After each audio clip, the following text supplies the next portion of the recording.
Hello, this is Tash Tyres. I've got a Vauxhall Corsa here on a 2012 plate. Just doing a number plate bob on this. Just going to show you which one first. So if I switch the lights on,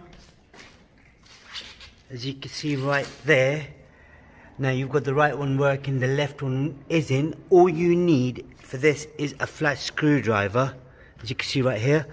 And then you've got, on the inside here, there's a little clip, as you can see.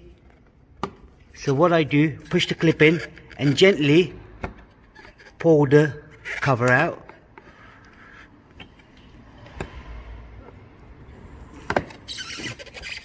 That's it. That's out. All I now do is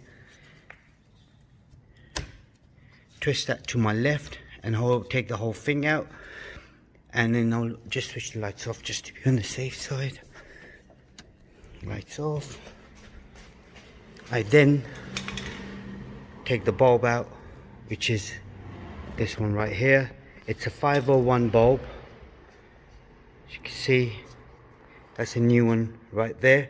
And there's only one way the bulb would go.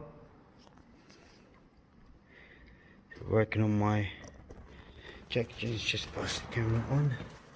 There we go. I'll slot the bulb in.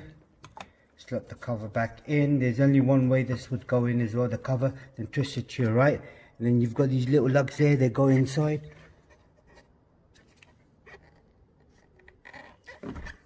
Push it in and then slot it. I'm just going to check the lights. Could you switch the lights on, please? As you can see now, both of them are working. This is what you got to do on your car if you've got the number plate out. And usually on the Corsas and the Astras, you'll have an INSP2 light come on, which means that one of the bulbs are out. So that's all you got to do. You need to see which one it is, replace the bulb, and the INSP2 light would then disappear. Okay, and thanks for watching.